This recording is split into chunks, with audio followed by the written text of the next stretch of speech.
दोस्तों, मैं Moolchand Singh, chief instructor signal, संकेत व दूरसंचार प्रशिक्षण केंद्र, उत्तर रेलवे, गाज़ियाबाद।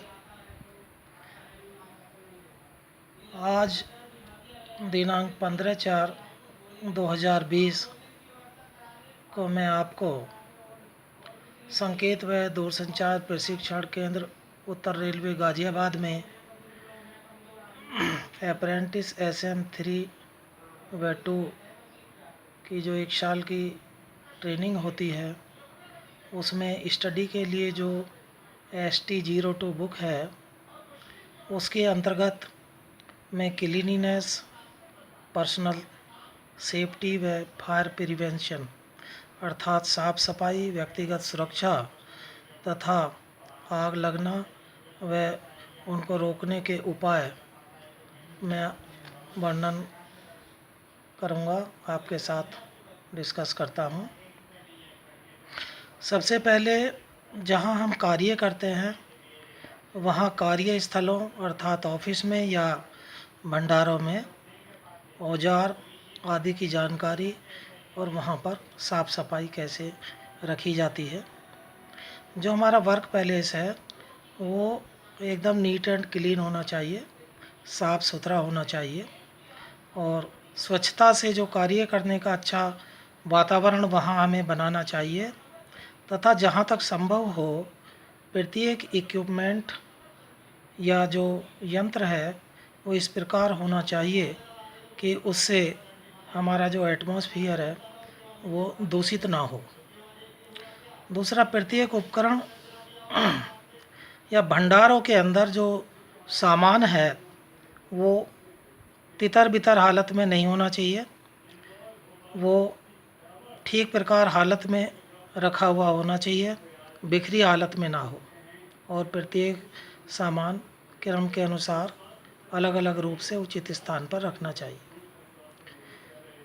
दोस्तों, जैसे खुले सामान हैं, मैकेनिकल उपकरणों में प्रयोग होने वाले नट बोल्ट हैं या पिने हैं या कीले हैं आदि, वो किसी प्रकार की भी जाए, हमारे ये ऐसी मैकेनिकल चीज़ें हैं, वो किसी टोकरी, बिन या किसी कंटेनर में हमें रखने चाहिए।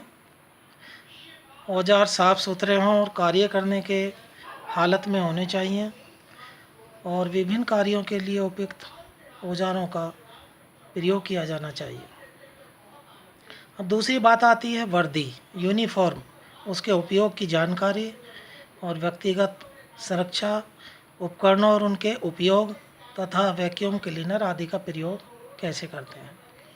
तो वर्दी के बारे में हम डिस्कस करेंगे, वर्दी और उसके उपयोग की जानकारी।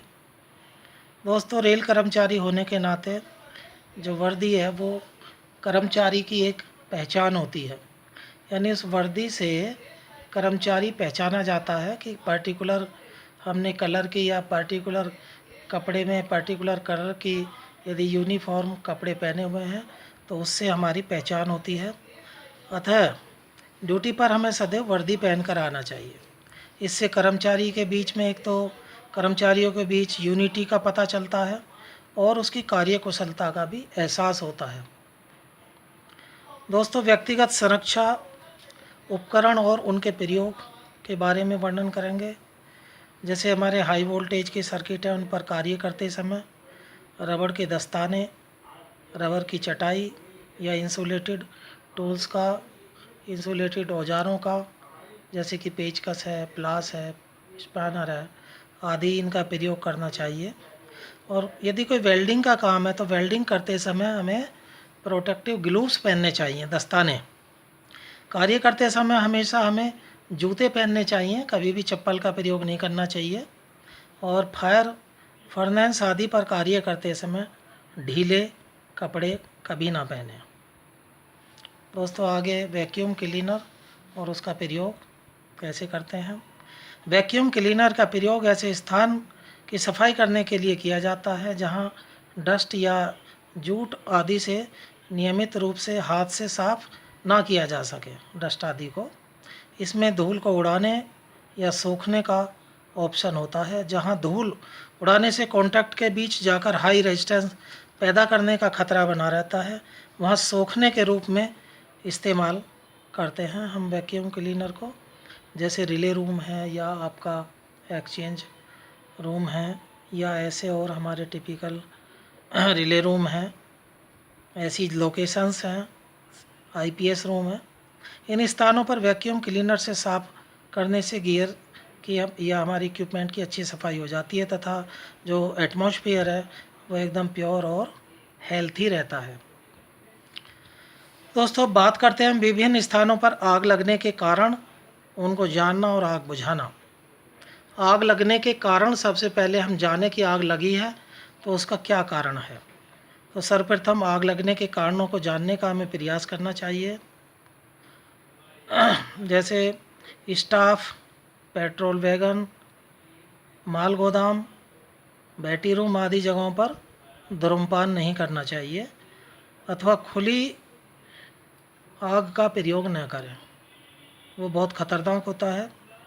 और यदि आग लग जाए तो निम्न उपाय करने चाहिए। आग के नज़दीक से फर्नीचर है, यदि रिकॉर्ड है तो उसको हटा दें।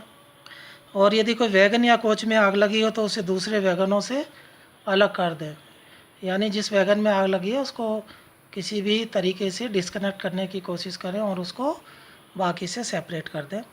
दरवाजे, खिड़कियाँ आदि बंद कर दें। आग पर मिट्टी या बालू डालें। फोम द्वारा आग बुझाने वाले मशीन का प्रयोग करें। यदि किसी के कपड़े ने आग पकड़ ली है तो यदि संभव है वहाँ पर तो ऐसा कोई ब्लैंकेट वगैरह हम डाल के ढक सकते हैं और उससे आग बुझ जाती है दोस्तों। और पानी द्वारा आग के तापमान को कम करें, वाटर हम डाल सकते हैं। आग बुझाते समय माल एवं जीवन की सुरक्षा करने की कोशिश हमें करनी चाहिए। यदि आग भयानक हो तो म्यूनसिपल है या कोई आपका रेलवे का फायर ब्रिगेड है या जनरल कोई फायर ब्रिगेड का ऑफिस है तो हम वहाँ पे तुरंत उनको सूचित करें और बिना विलम्ब किए उनको हम जो है कॉल करें। आग के कारणों की जांच जितनी जल्दी हो सके उसे पूरी करके अपने रिलेटेड ऑफिसर्स को जल्दी से जल्दी इन्फॉर्म करना चाहिए। आग बुझाना, जैसे कि आग लगने की जानकारी मिले तो तुरंत निम्नलिखित काम करो। दूसरों को आग की चेतावनी देने के लिए आग आग का शोर मचाएं कि आग लग गई, आग लग गई। किसी को दूसरों को बुलाने के लिए भेजें ताकि आग बुझाने में हमें हेल्प मिल सके। दूसरा कि फायर बकेट, बाल्टी होती है, फायर एक्सटिंग्विशर आदि की मदद से आग को शुरुआती दौर में ही बुझाने की कोशिश करें। रेलवे फायर ब्रिगेड जैसे सिटी फायर ब्रिगेड या अन्य कोई रेलवे के सीनियर ऑफिसर्स जो ड्यूटी पर उपलब्ध हों उन्हें सूचित करें जल्दी से जल्दी और उन्हें यह भी बताएं कि क्या क्या सामान आग के कारण नष्ट हो रहा है। जहां तक संभव हो ऐसा करने की कोशिश करें। यदि कोई व्यक्ति आग की चपेट में आ जाता है तो उसे तुरंत हॉस्पिटल में भिजवाएं। यदि बिजली के संयंत्रों में आग लगी हो तो बिजली की आग पर पानी का प्रयोग नहीं करना चाहिए अथवा किसी एक्सटिंग्विशर से प्रयोग से पहले मेन स्विच बंद कर दें। कमरा है, कोच है आदि के दरवाजे, खिड़कियां बंद रखें जब तक कि फायर ब्रिगेड पहुंच ना जाए। आग के नज़दीक का जो सामान है, वैगन या आदि कोई भी और चीज़ें हैं उन्हें हटा दें जिससे कि आग अधिक न फैले।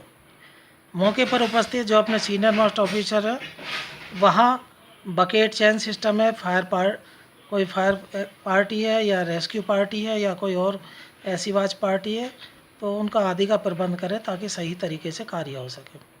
जो आग बुझाने वाले इक्विपमेंट उपलब्ध हों उनका तुरंत प्रयोग किया जाए ताकि आग को बुझाया जा सके। और फायर ब्रिगेड के पहुंचने पर फायर ऑफिसर को नज़दीक उपलब्ध पानी के बारे में तुरंत जानकारी दें कि जैसे पानी के सोर्स कहाँ पर हैं, जिससे उन्हें पता चल जाए और वहाँ से लेकर उसको तुरंत बुझाने में प्रयोग कर सकें और उन्हें जिस सहायता की ज़रूरत हो तुरंत अवेलेबल कराने की कृपा करें। आग के कारण की जांच की जानी चाहिए और यदि कोई क्लू मिले तो उसे सुरक्षित कर दिया जाना चाहिए। और दोस्तों, जल्दी से जल्दी पूरी तरीके से अच्छे अपने फुल पावर के साथ उसको सभी उपलब्ध साधनों से बुझाने का और नुकसान को रोकने का प्रबंध करना चाहिए। तो ये थी दोस्तों जानकारी आग, उसके कारण और उसको बुझाने के तरीके। और धन्यवाद।